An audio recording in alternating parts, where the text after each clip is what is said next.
Okay, so picture this. You're sitting in a room.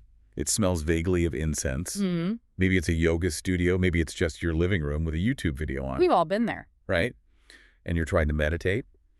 And the instructor, who sounds incredibly calm, tells you to visualize this ball of golden light. The classic instruction, the microcosmic orbit. Yeah, and it's traveling up your spine and then, cascading down the front like a waterfall. And that's usually the point where people check out. That is exactly the moment the skepticism kicks in.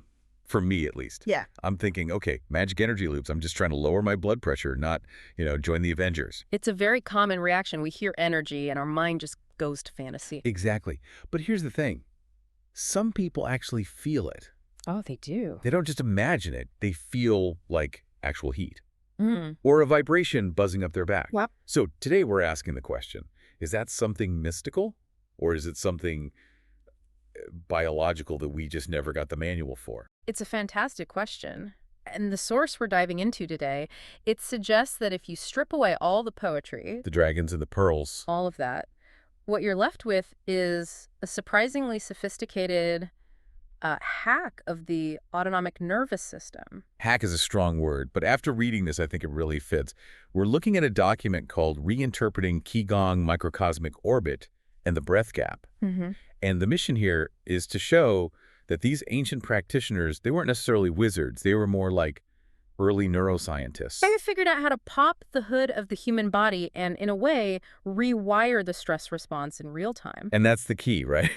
We think of our nervous system as this automatic thing running in the background. You can't touch it. It just happens. But this source argues that the microcosmic orbit is a manual override code. Okay, so let's unpack that. Before we get to the hack, we need to understand the machine we're talking about.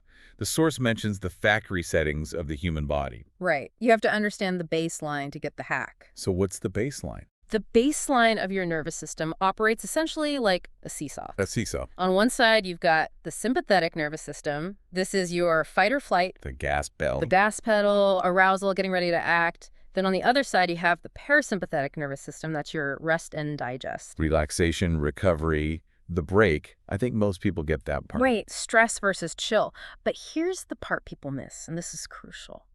That seesaw is hardwired to your breathing. Wait, you mean it's tilting back and forth with every single breath? Every single one, thousands of times a day. Biologically, when you inhale, you are tapping that gas pedal. Really? Yes, your heart rate actually speeds up a tiny bit. It's called respiratory sinus arrhythmia.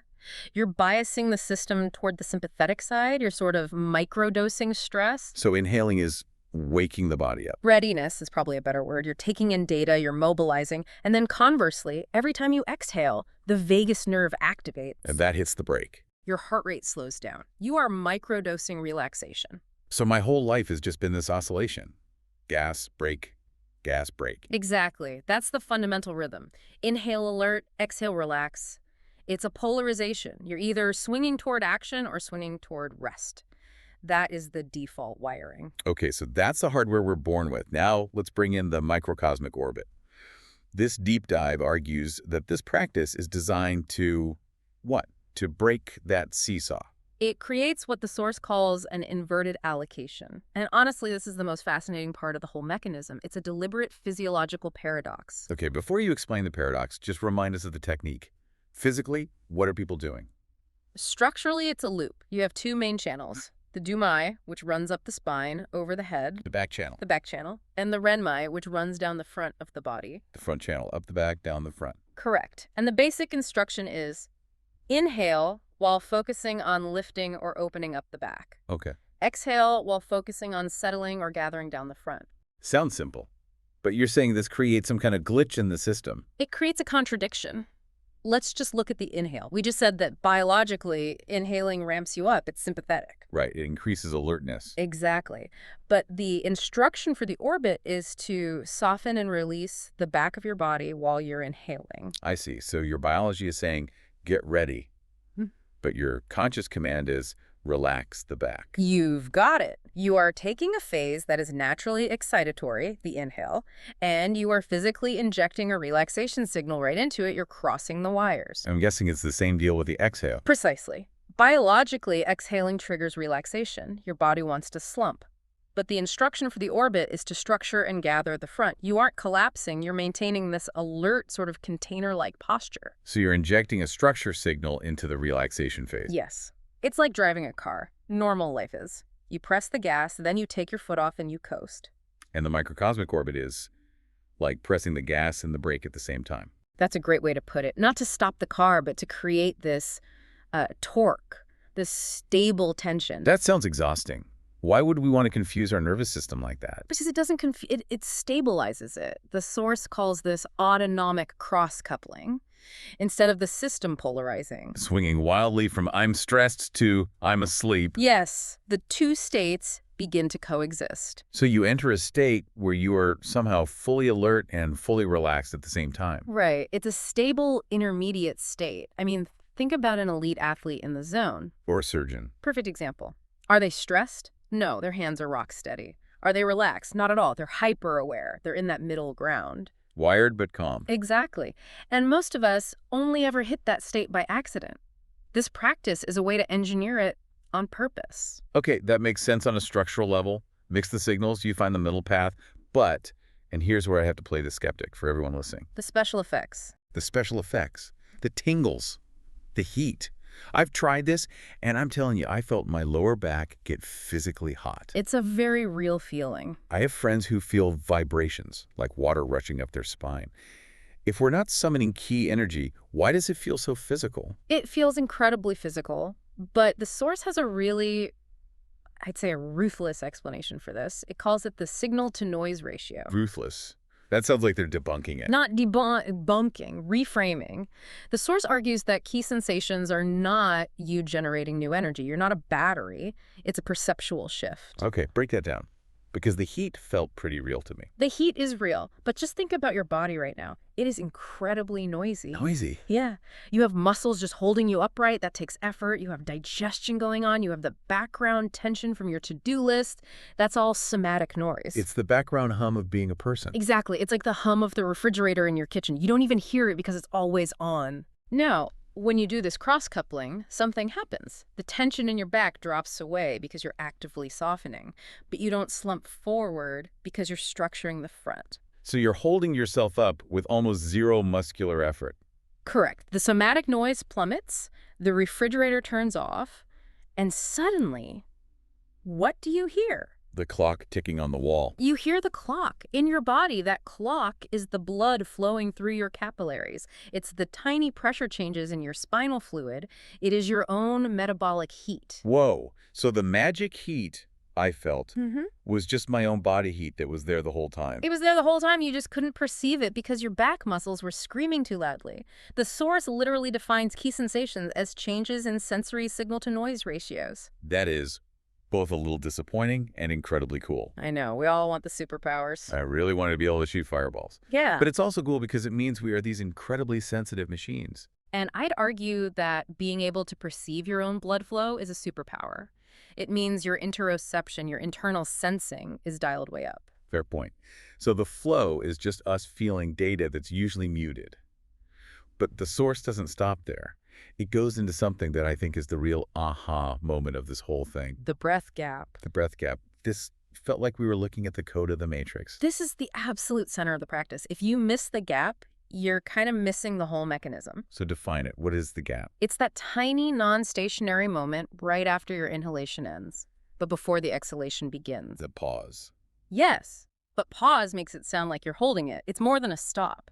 The source says it's a phase where the respiratory muscle drive diminishes. The signal from your brain to your lungs, it just goes quiet. It's the moment at the very top of a roller coaster. You're not going up. You haven't started falling yet. You're just weightless. That is a perfect analogy. And here is why that matters for the nervous system.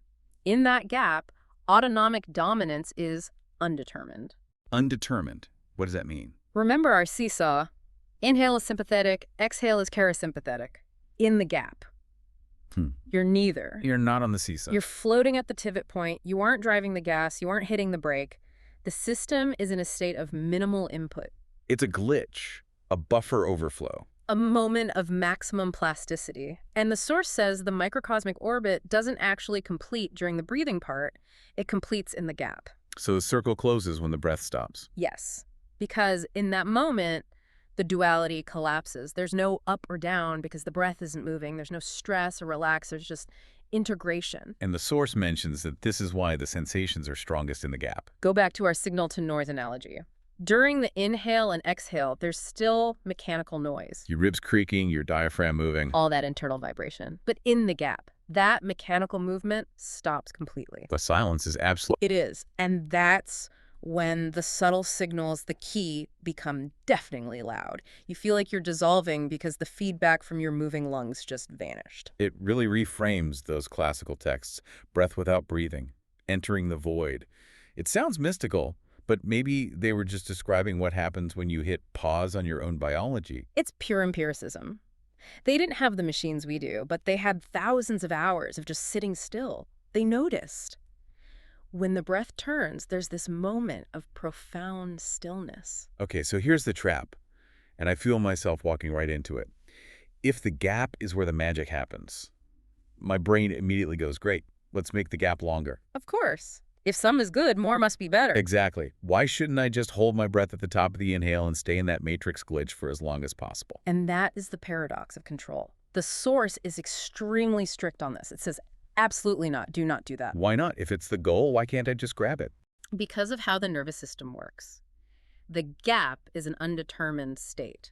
Because the drive to breathe has dropped away naturally, the moment you decide to hold your breath, I'm using effort. you are using your prefrontal cortex, volitional control, and that kind of control immediately activates the anterior control systems, which increases sympathetic tone. Oh, the irony. It's the ultimate irony. By trying to force the relaxation, you flip the stress switch right back on. So the moment I try to freeze the frame, the film burns. Immediately. The undetermined state collapses because you have now determined it. You forced it. This is why those ancient texts are so frustrating at first. Do not seek, do not hold. Ooh, way. Effortless action. Yes. And we think of that as some, philosophical idea. But here, it is a biological instruction. You literally cannot force a state that is defined by the absence of force. It's a difference between pausing a video and just enjoying the silence between two songs on an album. You can't make the silence happen. You just have to be there when it does. That's a beautiful way to put it. You have to be there, but you can't be the one making it happen. So we have the hack mixing, the signals, we have the mechanism signal to noise, we have the sweet spot, the breath gap. But the source ends on a note that I found really challenging. So what of it all? Yeah. I mean, we live in an experience economy. We want the fireworks. If I'm doing this, I want to feel the electricity. But the source seems to imply that if I'm feeling all of that, I'm actually still a beginner. It's a hard pill to swallow. The source asks, if key sensations are just side effects of this ratio, what's the point? And the answer is stabilization. Stabilization of the nervous system. Of the baseline. The goal is to reach a state where alertness and relaxation coexist so perfectly that one never dominates the other. And here's the kicker. As your system stabilizes, the wild sensations, they actually diminish. Wait. So the better you get, the less you feel. In terms of the fireworks, yes. The heat, the intense vibrations, those are signs of the system calibrating. They're signs of contrast. But once the system is truly stable, the source quotes a classic line, when accomplishment is complete, no trace remains. No trace remains. Yeah. That is haunting. It implies the ultimate optimized state isn't some ecstatic high. It's transparency. You're not distracted by your body because your body is running perfectly. It's like a car engine. If you hear a lot of rattling and banging, that's sensation. Right. But if you're in a Rolls Royce? Silence. You're going 100 miles an hour, and it feels like you're sitting still. You don't feel the engine because the engine is perfect. So if my microcosmic orbit feels like a thunderstorm, my engine is still rattling. It means you're tuning the engine. But the goal isn't to make the thunder louder. The goal is to tune it so finely that the ride becomes completely smooth. That completely changes the incentive structure, doesn't it? We're all chasing the next big experience, the next dopamine hit. But this suggests true mastery just looks like, Well, nothing. it suggests we mistake turbulence for depth. We think if we feel a lot of shaking, something important is happening. But this argues the goal is to clear the static so we can perceive reality without distortion. Which makes me wonder about our addiction to noise in general. Not just in our bodies, but in our lives. We fear the flatline. But here, the flatline isn't death, it's integration. It's that stable state where you're ready for anything because you aren't clinging to anything. So to recap, we started with the mystical energy loop. We decoded it as a biological hack autonomic cross-coupling, Mixing relaxation into the inhale and structure into the exhale. creating a stable state that's neither stress nor asleep. Exactly. We learned the tingles are really just the background noise of our body fading, letting us hear its natural hum. And the real magic happens in the breath gap. That split second of neural neutrality that you absolutely cannot force. And finally, that the real goal is to stabilize the system so well that the sensations themselves just fade away into a clear, functioning stillness. It invites us to stop looking for magic outside of ourselves and start respecting the incredible complexity that's already happening inside. So here's a thought to take with you. We talked about how ultimate mastery is when the sensations disappear. In a culture that is constantly screaming for your attention, constantly selling you the next high, are we missing the point? It raises the question, is the most optimized version of yourself the one that feels the most? Or the one that is so balanced, so integrated, that they don't need to feel the mechanism working at all? Maybe true power isn't a lightning bolt. Maybe it's just silence. Thanks for diving deep with us. A pleasure, as always. See you on the next one.